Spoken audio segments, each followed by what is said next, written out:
Аз съм Влади Симов, създател на Доместина. Преди няколко години изградихме платформа, която свързва хиляди домакинства с професионални екипи за почистване. За някои това създава удобство. За други обаче, те не могат да си го позволят.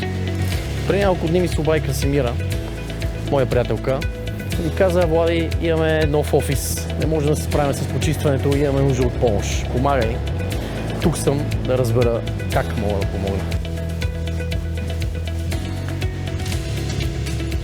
Здрасти, Влади! Здрасти, Краси!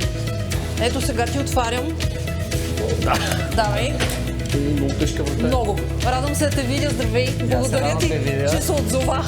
Моля се, удоволствието е мое. Радвам се, че се чухме. И аз ела да видиш какъв офис, какво студио си намерихме. Искаме да го приведем в вид. Много хубав твори. Много хубав. Като все едно не си в България, нали? Все едно си в Верона.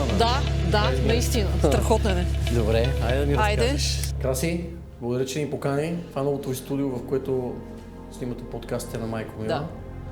Разкажи аз с какво мога да помогна. Казвам ти веднага. Майко Мила навърши 10 години. Невероятно, но ето ни тук 10 години по-късно. Въобще не вярвах преди 10 години, че не съм и стигала до там в мечтите си, че се развиваме толкова. Майко Мила, знаеш, е медия, която подкрепя жените в най-различни техни житейски роли, не само като майки, във всичките им други роли, подкрепя родители. И на 10-та година си казахме, че време да имаме наше студио, наше място. Ние до тук сме работили изключително и само онлайн. Не сме имали офис никога и това е невероятно, че сме успели, но 10 години работим така, хоум офис, откъдето ни падне. Успели сме, очевидно това е модел, който работи. На 10-та година си казахме, тъй като нещата са сериозни и правим различни подкасти, искаме да си имаме място, което да наричаме наше студио и да се чувстваме спокойни, като каним гостите си, да си знаем, че е на едно и също място. Съдбата ни срещна с човек, който имаше пространство, събрахме се, ето ни тук и влизаме в един апартамент, който може би много отдавна не е бил почистван. Казахме си, трябва да мине този апартамент едно основно почистване, само като си представих какво означава това, ми стана лошо и си казах, не можем ние да го правиме, най-малкото не можем да се катериме да чистиме по таваните. Влади от Доместина. Веднага знам на кого да се обадя, имам нужда от помощ за почистване и ето ни тук днес. Супер! С най-голямо удоволствие ще помогнем. Познавам те като изключително отдаден човек на това, с което се занимаваш и знам много добре, че за теб нещата далеч не са бизнес, но повече кауза. Да. Аз мисля, че едно място, което се почиства, не е достатъчно да се почисти само един път, основно, то трябва да се поддържа. И ако приемеш, бих ти предложил да бъдем ваш партньор в тези нужди и пробоно Доместина да покрива нуждите от цялото почистване. Това е много мило, изключително съм ти благодарна, защото абсолютно си прав, тук ще идват хора, които ще ползват този апартамент, наистина надяваме се много участници в нашия подкаст и това означава, че ще има нужда от почистване и съм ти изключително благодарна, че приемаш при сърце и тази наша кауза. Аз знам и за една друга кауза, която ти се влагаш много. Спомням си една история, която разказваше преди години, ми се отпечата в главата, ма разкажи ми всъщност как върви Оле Мале. От двете Оле Мале е истинската кауза. Майко Мила вече някакси част от живота ми, то ми като дете, а Оле Мале е истинската кауза. Оле Мале е социално предприятие, създадохме го 6 месеца след Майко Мила, може би, в подкрепа на родители на деца с увреждания и хора от уязвими групи. Когато се запознахме с няколко майки преди 10 години, майки на деца с увреждания, не знаех всъщност какъв е техният проблем. Защо протестирах? Въобще не бях се задълбавала в тяхната тема. Само, извинявай, това са майките, които протестираха и си ги спомняме преди по медиите. 10 години, помниш ли? Да, с едни черни тески. Да, с децата си и така нататък. И тогава отидох при тях и се опитах да разбера какъв е проблема. И сега накратко ще ти синтезирам за какво разбрах през всичките тези години. Когато се роди дете с увреждане в България, много често майката напуска работа. Тоест тя е била активен гражданин, пълноценен до този момент, ражда се дете с увреждане и много често майката напуска работата си, за да може да остане да гледа детето. Зависи от увреждането, зависи от заболяването, то може да има нужда от 24-часова грижа. Напускайки работа, тя, разбира се, лишава от социалния си кръг, лишава се от средства, лишава се от различните си занимания. Тя се превръща в човек, който гледа своето дете. Ще не говорим за това, защото държавата позволява един човек да отпадне, така да се каже, от трудовия пазар, а примерно не мисли толкова много в посока преквалификация, възможности за преквалификация, възможности за създаване на дневни центрове, на услуги, които биха били от помощ за семейства на деца с увреждания, така че семействата да бъдат сплотени и да могат да живеят живота, който, да кажем, до голяма степен водим ние с теб. Тоест има достъпна среда и така нататък, но тук отиваме в едни процеси, които не му е целта на този разговор. Създавахме Оле Мале в подкрепа на тези хора, защото много от жените ни казаха: ние нямаме нужда от това някой да ни наема болногледачка или просто за 2 часа да намерим кой да ни гледа децата, за да отидем ние на кино, например. Имаме нужда от втора работа. Защото първата ни работа е да си гледаме децата. Имаме нужда от втора работа, за да изкарваме пари, така че да си вършим първата работа. И тогава си казах ясно, поредните жени, които просто искат да работят, за да могат да бъдат пълноценни, независими хора. Направихме Оле Мале. Оле Мале в началото беше един сайт, който продаваше неща, които тези жени произвеждаха сами с ръцете си. Много често те творят, когато децата им заспят в някакъв момент, тъй като те вече не ходят на работа, си намират други занимания, учат се да плетат, да шият, да произвеждат някакви неща. И с течение на времето това се разрасна, направихме онлайн магазин, имаме къща, така като нещо като щаб-квартира на Оле Мале. С помощта на община Лозенец ни я дадоха за 10 години за безвъзмездно ползване. С помощта на корпоративни партньори успяхме да я реновираме, да я приведеме в човешки вид. Използваме я за склад, за работилница, там идват много доброволци. И така, най-общо казано, едни от най-големите ни активности са 2 пъти годишно правиме базари по Коледа. На 1 март ние сме известни с мартениците, известни сме с коледници, играчки, произведени от родители на деца с увреждания. Супер красиви неща, които ги купуваш не защото просто са кауза, а защото са много красиви, искаш да ги подариш, искаш да си ги гледаш къщи, искаш да си вложиш парите в този артикул. Разбира се, живота на тези хора не е лесен. Животът на родителите на деца с увреждани и хора от уязвими групи в България не е лесен. Аз, извинявай, че те прекъсвам, аз си представям, всъщност, даже ми е трудно да си го представя. Мой опит е като наблюдател отстрани, как една майка на новородено променя живота си изцяло, за да влезе в ролята на майка. Точно така. И ми е трудно дори да си представя какво се случва тогава, когато това не е здраво дете, а дете, което има други нужди. Повече нужда. Да. И да, не съм си дал сметка, но всъщност тези хора категорично се обричат на тази роля да обслужват нуждите на това дете, прекъсват социалния си живот най-вероятно и влизат в една съвсем различна динамика на живота. Често даже средата спомага за това да прекъснеш по този начин социалния си живот, който ние си го представяме. Първо, средата в България не е достъпна. Ти не можеш да отидеш, примерно, с дете с инвалидна количка, сега ти хрумва и излизаш и отиваш на кино или отиваш на море. То има толкова предизвикателства по пътя, с които аз си спомням, когато аз родих собственото си дете, аз за първи път, когато излязах с бебешка количка по улиците, аз не мога вляза в подлеза. Дори до този момент не си давах сметка, че един подлез дели моя живот вече на 2. Това е подлеза, който ме разделя от другата част на града, защото не мога да го преодолея. Представи си сега това да е инвалидна количка и цял живот някой да се намира в тази количка. Аз знам от мои приятели на инвалидни колички, че един бордюр на тротуара е непреодолима стена. Да, точно така. За съжаление, това все още е факт в България. Има особености на това да имаш дете с увреждане. Те просто те фиксират в някаква реалност, която другите по-трудно я приемат. Добре, и вие всъщност успявате да осигурите някаква надомна работа на тия майки? И то в доста добри обеми. Има хора, с които работим, които разчитат много на Оле Мале. Има хора, които стартираха още в началото с нас с Оле Мале и вече са превърнали дейността си в собствен бизнес, което е страхотно, защото ние не искаме, каква беше поговорката, да им даваме на готово, а да ги научим как да си ловят риба сами, нали? Това е идеята за всички нас, по принцип. Така че аз съм повече от щастлива, че това се разраства, че идват нови хора, че се включат нови хора, разширяваме периметър, разширяваме групите от хора, с които работим. Работим с жени, които имат те самите заболявания, работим с хора от уязвими групи, работили сме с бежанци, работили сме с роми, работили сме с жертви на насилие. Така че да. Тази работа на Домна, средствата от нея стигат ли им за достоен живот?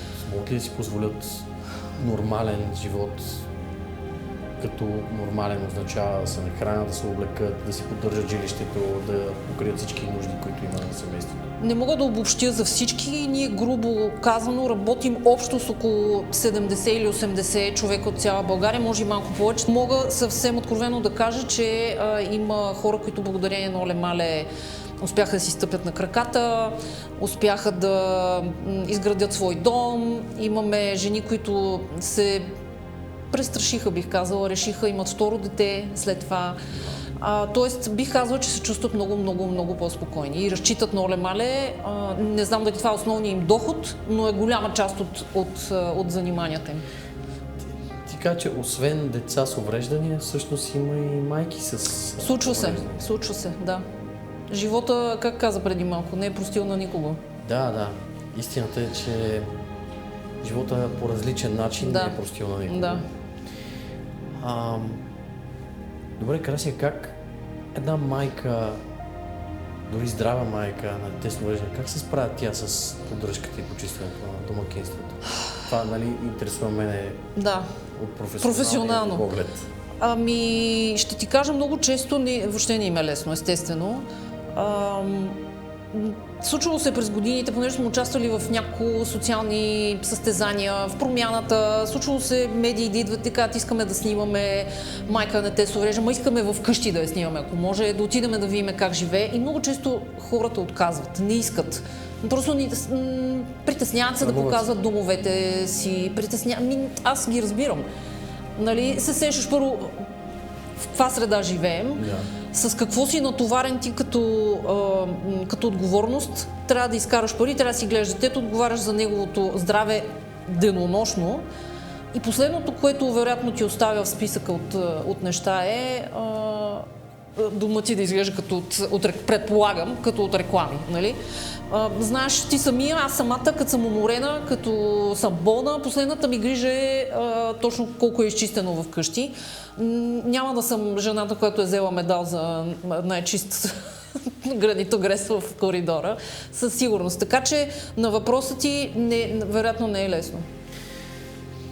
Ако ми позволиш едно откровение, аз напоследък доста разсъждавам върху това как едно общество като нашето в България, което десетилетия вече не мърда от едно положение на качеството си на живот като общество. Какво е необходимо всъщност, за да живеем по-щастлив живот? И все повече се убеждавам в това, че здраво обществото, в което различните социални пластове се грижат един за друг. И добри са хората в едно общество, които могат да приемат, че обществото, общността, в която живеят, има ясно влияние върху тяхното щастие и качество на живота. И понеже 11 години вече правим този бизнес, минавайки през крайно много трудности, стигнахме до там, че функционираме в 8 различни държави в Европа. Браво на вас! Супер е това! Не стана лесно, но сега сме в ситуация, в която можем да си позволим и аз мога да отделя време за това да имаме някаква програма, за която отдавна си мисля. Искам и сега да помагаме на правилната група хора, на правилната общност. И сега, сякаш този разговор с тебе дойде съвсем естествено на място като решение. Да. Как ти звучи идеята ние като платформа за почиствания да предложим услугите на почистващите фирми, които работят на Доместина, на домакинствата и на майките, които се грижат за децата си, са част от Оле Мале? Мисля, че е страхотно. И ти благодаря, че си се сетил всъщност за подобно нещо. Аз ще ти разкажа всъщност нещо, откъде идва цялата история. Ние имаме кол-център в Доместина, хората, клиентите, които използват услуги, резервират се, обаждат ме някой по телефон за резервациите и аз взимам някои от обажданията в събота и неделя, за да съм в течение с ситуацията, с това колко качествен е бизнеса и какви са реалните проблеми на бизнеса. Често се обаждат хора, които имат нужда от услугата, нямат средства в момента, но имат Сякаш това морално разбиране, че чистия и подреден дом е част от интегритета им, част от качеството им на живот и е ангажимент за тях. И знаеш колко пъти съм водил разговора, в който, да кажем, възрастна дама казва: не мога вече, трудно подвижна съм или на инвалидна количка съм, не мога да се кача да измия прозорците, скоро ще взема пенсия, ще се обадя да направя за раз. И наистина се обаждат тия хора. И ми се къса сърцето, защото истината е, че от такива поръчки ние няма да пребориме сиромашията, се казва, и да спечелиме кой знае колко. В същото време обаче някакси ни липсва процеса, как да помагаме на хората, които имат нужда. И от друга страна пък всъщност искаме да покажем и на аудиторията на Доместина и на потенциалните ни потребители как функционира платформата. И така и със съгласието на хората от Оле Мале да им предложим да изпълняваме услугите по почистване вътре, ако те ни позволят, разбира се, да заснемем резултатите от това почистване, целият процес. Би било прекрасно, много добро съвпадение на нашите нужди, на нашите желания и на нуждите на тия домакини. Всъщност, перфектен спот, както се казва, и за двете страни. Аз мисля, че това е чудесна инициатива и съм сигурна, че ще има успех. И ние ще помогнем за това с всички сили. Защото съм абсолютно убедена, че хората от Оле Мале имат нужда и биха се включили в нея абсолютно сърцато. Чудесно би било това, ние да можем да покажем как върват реалните процеси на почистване, как функционира платформата, да заснемеме процеса и в същото време това да е в полза на майките на дечицата с увреждане. Супер. Много ти благодаря. Аз ти благодаря. Възможност. Това разговор беше така, как да кажа, съдбата има пръстука. Точно това ще да кажа, че когато има нещо да се случва, то се случва. Просто сеща се някой за друг човек и нещата стават. Тук съм обаче за вашия офис. Така. Искаш ли да го решим и този проблем? Искам. В края на деня този офис ще бъде в най-добрата си възможна форма. И понеже всеки потребител получава форма да оцени фирмата, те изключително много се старат за тия оценки, защото рейтинга им всъщност оправдава цената за услугата, която тя. А също с рейтинга идва от оценката, която клиентите дават. Може да дадеш оценка, Супер. може да напишеш коментари и това отива директно в техния профил на платформата. Добре. Ще направя и това. Аз пък много обичам да давам оценки и да пиша коментари в платформи, така че Супер. Това го имат от мен. Ами, добре, запазила съм си свободен слот. Чакам ги в 8:30 и нямам търпение после да покажем резултата. Аз нямам търпение да прочета коментарите си. Добре, Влади, благодаря ти наистина много. Действаме и с Оле Мале и съм сигурна, че ще имате чудесен резултат от тази инициатива. Пожелавам ви го от все сърце. Да, с много ентусиазъм влизаме в това и мисля, че се получи добре. Ще стане. Според мен всички знаци се сочат към това. Да, благодаря ти, Краси. И аз ти благодаря. Благодаря.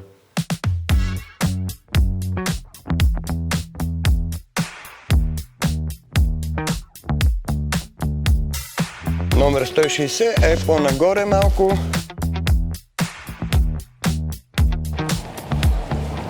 Здравейте, приятно ми, аз съм Красимира, здравейте, вие сте истинска българска жена, натоварена с садове и инструменти. Нещо да помагам? Не, справяме се, няма проблем. Покажете ни. Айде.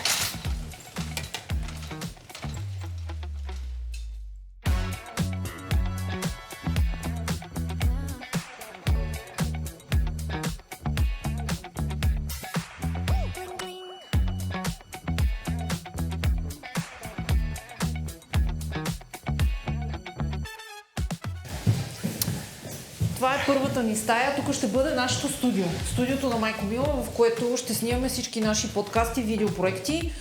В момента не приличам на студио, но скоро ще заприлича. Скоро ще стане. Надявам се и с ваша помощ. С наша помощ, да. Така да се каже, да започнем от нас. Да. Ами, при нас включва следното нещо. Почистването, започваме отгоре надолу. Отстраняват се паяжини, прозорци, стъкла, вътре, вънка, самите рамки, обвързване на всички повърхности, врати, климатици, шкафове.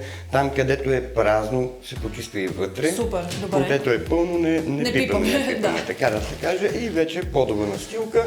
И с това приключва, да кажем, стаята. Добре, идеално. Защото при другите помещения има разлики.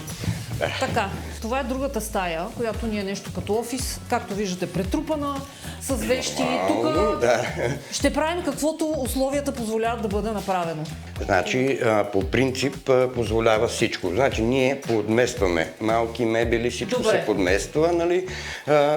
Почиства се за тях, под тях, връщат се на място, само големи, огромни мебели, като да кажем това тази няма маса, да няма да е такова. Добре.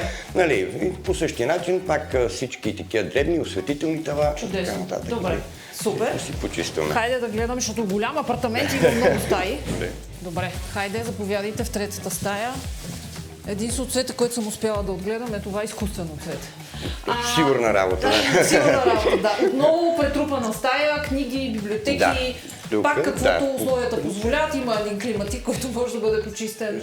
Със сигурност Вие ще си бъде. знаете, вие сте Да, професионалисти. като тук, ето за това говоря, нали, когато е толкова пълно, тези неща не ги сваляме Да. изцяло, нали, да ги връщаме, минава с едно пухче, му казваме, една малка четка с прахосмокач, като отгоре се обира по самите Идеално. книги, прах и така нататък. Добре. Нали, Звучи това е чудесно. разликата. Аз тези турби ще ги мръдна, за да ви е по-лесно. Да, Добре. няма проблем. И сега санитарните помещения. Тоалетна малка, типично за такъв тип апартаменти. Нормално, да. Да. Така е. Структурата е такава. Добре. Ето я банята. Да. Доскоро имаше една машина за проявяване на снимки тук, вече я няма. Няма проблем. Няма нищо значи, излишно. Да, няма излишни неща. Тук при банята е малко по-особено, в смисъл, когато има някакви неща, аз ги изваждам навън, остава абсолютно празна и се почиства дълбоко, с фуги, с всичко отгоре до долу. Чудесно. Всичко с четки, с препарати и така нататък. Добре. Нали, за да придобие Човешки вид. човешки вид. Добре, съгласни сме, супер.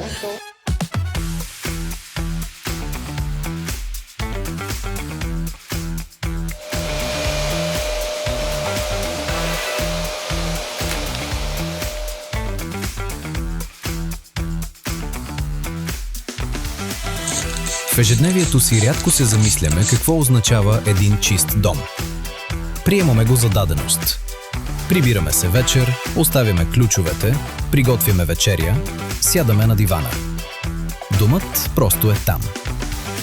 Но за много хора това не е даденост.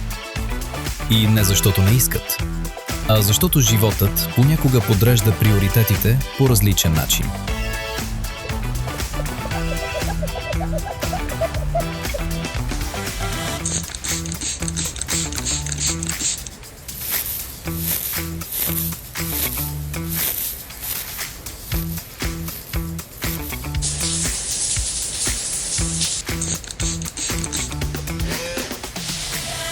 Когато всеки ден е посветен на грижата за дете, на борба с болест, на работа, която едва стига, или просто на оцеляване, има неща, които неизбежно остават на заден план. Не защото не са важни, а защото има по-важни. Тогава едно професионално почистване престава да бъде удобство.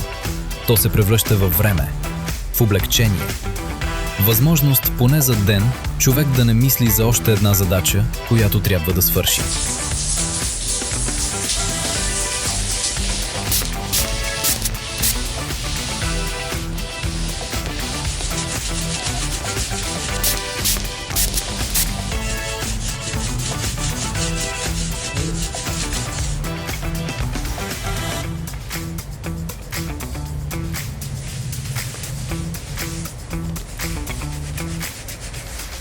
Точно за това Доместина съществува по начина, по който съществува.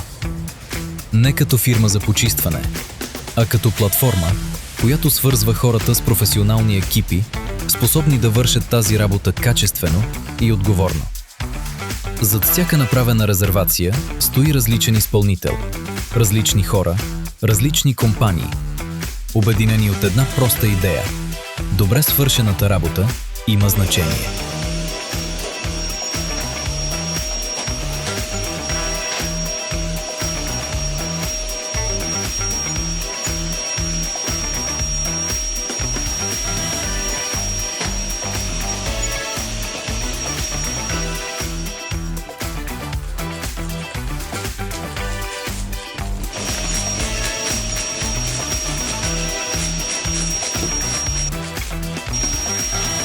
Днес избраният екип поема грижата за този офис.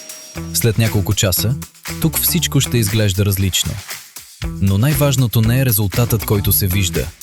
По-важно е това, което не се вижда. Времето, което е спестено. Умората, която е отнета. Вниманието, което може да бъде насочено там, където наистина е необходимо. Може би за това чистият дом никога не е бил истинската цел. Той е началото. Началото на малко повече спокойствие, на малко повече достоинство, на малко повече въздух. И понякога точно това е помощта, от която някой има най-голяма нужда.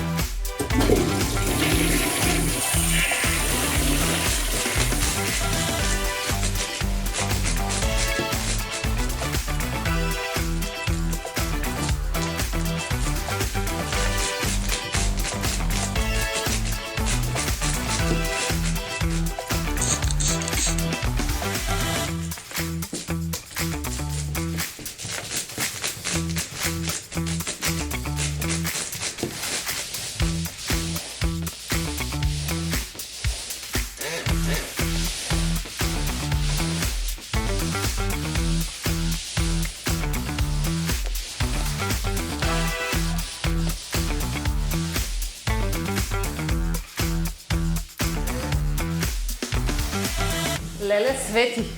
А, Свети. Каквото може да свети, свети. каквото можахме, смисъл, пая жени, нали, осветителни тела, всичко, нали, А не да нямаше котка на пая жени. пенца, то винаги си има. Нали, така, разчета, всичко е обрано. Супер е. Нали? Страхотно е. Това е Да. добре. Полилео изчистен, климатиците изчистени. Най-вече климатиците, че те имаха особена нужда. Да. Контакти, ключове, каквото можеш и Да. по-най-велики. Супер. Те ключовете, Прекрасно това е. е. Айде да видим студиото как е. Айде да го видим него. Айде, Там има пълна промяна. разкажете. Вау! Я гледай какво става тук тук. вече да е съвсем по-различно. Направо положението е майко мило, искам да ви кажа, разбирате ли? Да. Страхотно е, абсолютно страхотно. Чисто, светло. Най-хубавото нещо след почистване е колко хубаво мирише къщата. Да, освежи се, да, усеща се. И стъклата, че можеш да виждаш през тях. Хубаво е да знаеш къде се намираш във времето и пространството да, и чистотата на стъклата помага. Осъзнай, че има съседи, да. Има съседи, точно така. Страхотно е. И дюшемето блесна направо, светна. По друг начин, Супер да. доволна съм, хора. Абсолютно смайващо е, наистина. Да минем нататък. Супер е. Айде, какво ще гледаме сега? Сега. Споявайте да Вау. погледнете и тук. Банята. Аз тази баня така не съм я виждала никога. Така в истински вид, да кажеш това е баня. Тук да кажем имаше една машина, преди не сме я снимали, машина за проявяване. Всичко беше в едни следи от разни препарати, страхотно е. Точно и- Деца вика на човек му си иска да се изкъпе. Сега да, сега Нали? вече може спокойно. Да. Така. Страхотно. Почистил съм си фугите, нали, стандартно, подове, шкаф отвътре съм извадил всичко почистено и наредено обратно, всичко, което беше вътре си е обратно поставено вътре. Пак пая жени, защото паяците и те в банята се замират да се къпат. си имат, да. Тук може спокойно да покани човек гости, като идват в студиото, да си измият ръцете преди това и няма да го е срам. Заповядайте. Айде Супер. сега да видим и тук как ще се доберем до Айде туалетната, да че тя е видим. по-тесничка. Тя е едната по-миниатюрна, тук- обаче... Тук особеността е трудното достъпване отзад. Да. Аз се завирам, нали, там е най-трудно, но почистил съм гърба отзад, Супер. тръбите, маркучи и така нататък. Така че... Това е нашата артистична малка туалетна. Да, тя Чиста вече. много забелязах там и бях внимателен да не повреда арт-паното. Да, което сме си поставили. Супер е, много съм щастлива. Добре, Добре. И последната стая. Една стая остана. Заповядай. благодаря. Това е нашия офис, така наречен.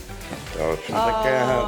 И тук беше най-трудно, Мая. Тук беше Че много нацъцкани неща, повече тук, неща там, бяха, там. но всичко, абсолютно всичко сме преместили, нали, такива боксове, масички, всички неща, оттатък от ъгъла, всичко е преместено. До грамата, която се разпадна в ръцете ти. До грамата, за съжаление, този прозорец остана отвънка непочистен, тъй като е невъзможно. Технически препятствия. Не можахме да достигнем до отвън, да не стане по-голяма беля. Да, точно така. Така че... Климатика изчистен. Климатика, полилеи, врати... Но сложност, стъкла. как бихте го класирали този апартамент за чистене? Значи, от 1 до 10, може би... 10. Не, по-маничко, до 6-7 може би, 6-7. но над средата, над средното, тъй като има и доста по-лесни, но има и доста по-замърсени, където наистина, нали... Учените. Да, тук си трябва катерене. Да. Изключително съм ви благодарна, наистина превърнахте това място в уютно пространство, в което ние ще работим, ще каним гости, ще се виждаме може би пак с вас, защото вие ще идвате да почиствате един път месечно, доколкото знам. Благодаря ви. Никакъв проблем. Това е. Това е от нас. Останалото вече да гоните вашите задачи, нашите са... Много благодаря. Беше ми много приятно. Също. Чао. Благодаря. Супер сте.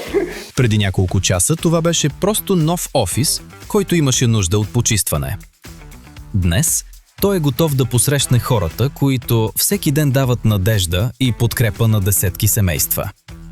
Понякога едно добре свършено дело има значение далеч отвъд резултата, който се вижда. Именно така започва Мисия Доместина. С малки стъпки, с истински хора и с желанието да бъдат разказани истории, които заслужават да бъдат чути. Следващата история ще ни отведе в дома на жена, която е преминала през изпитание, способно да промени един човешки живот завинаги. История, която няма да ви остави безразлични. Всяка врата крие история.